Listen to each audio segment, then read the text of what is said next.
Shalom bien-aimés frères et sœurs dans le Seigneur, je suis Edgar Assois, envoyé par mon baptême, annoncer la bonne nouvelle du salut en Jésus-Christ. À vous, grâce et paix, de la part de Dieu notre Père et de notre Seigneur Jésus-Christ. Au nom du Père et du Fils et du Saint-Esprit. Amen. Poursuivons avec cette idée du Christ qui habite notre avenir. Jésus dit dans sa parole que le Saint-Esprit nous communiquera tout ce qui doit venir. Une autre version dit, il nous communiquera les choses à venir. Bien sûr, il ne faut pas simplement se contenter de comprendre cette parole de Jésus au sens où l'Esprit Saint va nous révéler des secrets inconnus. Il le fait, il est souverain, il révèle des secrets, bien sûr, mais il faut aussi le comprendre dans ce deuxième sens, en ce sens que le Christ habite notre avenir. Éphésiens 3, verset 17, écrit que Christ habite dans vos cœurs par la foi. Lorsque par la foi nous demeurons en Christ, Christ demeure aussi en nous. C'est logique. Il le dit, demeurez en moi. Si vous demeurez en moi et moi en vous, Jésus nous le dit en Jean 15. Lorsque par la foi nous demeurons en Christ et que Christ demeure en nous, nous affrontons, nous traversons toutes les situations avec le Christ. C'est en ce sens que le Christ habite l'avenir. Et donc c'est ce point qui est capital, qui est crucial. Demeurer en Christ. Pensez simplement au Psaume 23. L'Éternel est mon berger, je ne manquerai de rien. Lorsque je marche dans la vallée de l'ombre de la mort, je ne crains aucun mal, car tu es avec moi. Ben oui, ça ne signifie pas qu'il n'y aura pas d'épreuves. Ça ne signifie pas que notre vie sera un long fleuve tranquille. Non.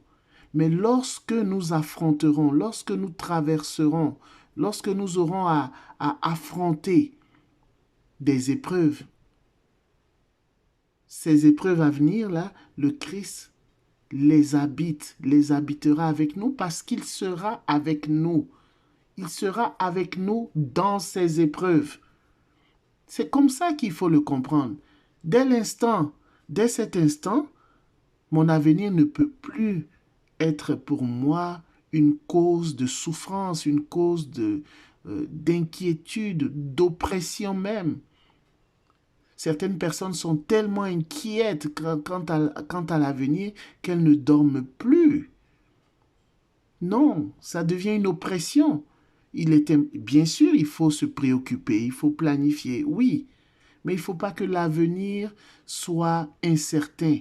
Il ne faut pas que l'avenir soit source d'inquiétude, de détresse, de peur. Non. Non. Les fondements de ce monde peuvent être ébranlés, mais que fait le juste? Le juste demeure dans la parole. Le juste, quand les fondements de la ville, les fondements de l'humanité, de la planète sont ébranlés, le juste demeure en Christ. Le juste a foi en l'avenir. Le juste sait que son avenir reste certain malgré tout ce qui est en train de s'effondrer autour de lui. Le juste reste stable, serein, tranquille, comme un agneau qui repose auprès de sa mère, comme un enfant sur le sein de sa mère. Le juste, le croyant, le chrétien reste calme et tranquille. C'est cela qu'il faut comprendre. Et l'Esprit Saint vient nous apporter cette bonne nouvelle. Cette nouvelle te rejoint aujourd'hui. Tu ne sais pas de quoi sera fait l'avenir, bien sûr, mais tu sais au moins, avec la parole que l'Esprit Saint te donne aujourd'hui, que cet avenir n'est plus incertain, mais il est certain. Cet avenir sera rayonnant. Le Christ habite cet avenir. L'avenir de ton mariage, de ta famille, ton avenir professionnel. Tant que tu demeures en Christ, tu as l'assurance que cet avenir sera rayonnant de la présence du Christ, le Christ qui est la lumière du monde. Cet avenir sera illuminé de la lumière du Christ, de la gloire de Jésus-Christ. Isaïe nous dit, la gloire de Dieu te précédera. La gloire de Dieu resplendira dans ton existence, dans ta vie. C'est cela notre espérance en tant que chrétien. Quelles que soient les nouvelles, quelle que soit la détresse que nous pouvons contempler ou du moins côtoyer autour de nous, nous sommes calmes et sereins. Reste calme et serein. Quel que soit le diagnostic de cancer que le médecin vient de t'apporter, quelle que soit l'attitude de ton époux, de ton épouse, reste calme et tranquille, demeure en Christ. Et Christ t'offrira un avenir certain, sûr et certain. Cette parole est certaine. Nous ne sommes pas seuls. Nous ne sommes pas seuls. Tu n'es pas seul dans la souffrance, dans l'épreuve que tu traverses. Tu n'es pas seul. Demeure en Christ et Christ demeure en toi.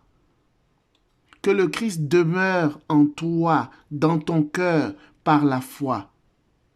Alors ce Christ, le Christ te donnera la force d'affronter n'importe quelle situation. Tu ne seras pas seul, il marchera avec toi dans ces épreuves, dans les vicissitudes de la vie. Que la paix du Seigneur soit avec toi au nom du Père et du Fils et du Saint-Esprit. Amen.